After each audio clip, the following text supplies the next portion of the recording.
Welcome to Answers for Living. We're looking at the Apostles' Creed, and we've come to the phrase, I believe in the Holy Spirit. So let's explore that truth. For 3 years, Jesus has been with his disciples. He's been with them as their helper and their teacher.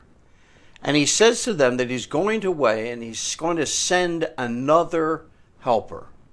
Let's focus on the word another. There are two Greek words for the word another. One word is heteros, and it means another, but not necessarily the same, but similar. There's another Greek word, it's the word allos, which means exactly the same. Now, let me give you an illustration. If I had a penny in my hand and I said I'm going to give you another coin and I used the word heteros, it would mean that I could give you any coin I wanted. If I had a penny, I could give you a nickel. I still gave you another coin. It was different, but it's still a coin. But let's say I had in my hand a 1945 penny, and I said to you that I'm going to give you another penny, and I used the word allos. I would not only have to give you a penny, but I'd have to give you a 1945 penny, exactly the same kind. Jesus says he's going to send his disciples another helper, and he uses the word allos. So he's going to be sending them his identical twin. Everything Jesus was, the Holy Spirit is. Everything Jesus did, the Holy Spirit will do. He's exactly identical to Jesus, but better. He's exactly Jesus, but in spirit form. He's everywhere all the time. He has no body like Jesus did. He has no time or space limitations. He's identical to Jesus, but a spirit. Now, in John chapter 14, verse 18, Jesus says about the coming of the Holy Spirit. Now listen to what he says. I will not leave you as orphans. I will come to you. Now, he's talking about the Holy Spirit.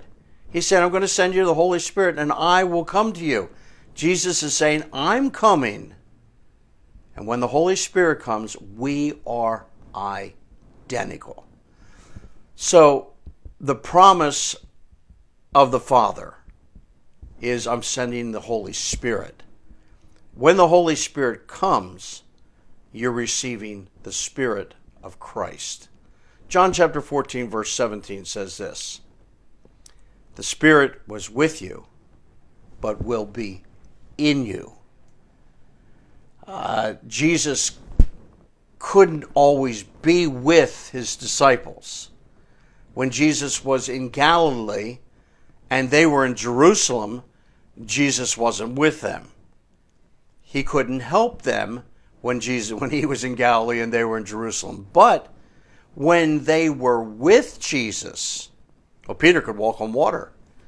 When they were with Jesus, the disciples fed 5,000 people with a boy's box lunch. When they were with Jesus, they healed the sick and they cast out demons. The coming Holy Spirit is Jesus' identical twin, yet better because he is the Holy Spirit. He will be everywhere at the same time and he will live in every believer. So whatever Jesus would do in a situation, the Holy Spirit can do through us all the time. But please hear this, because it is incredibly amazing. John 14:23 says this, if anyone loves me, he will follow my word, and my Father will love him, and we will come to him and make our dwelling with him. So when the Holy Spirit comes to live within us, it's not just the Holy Spirit.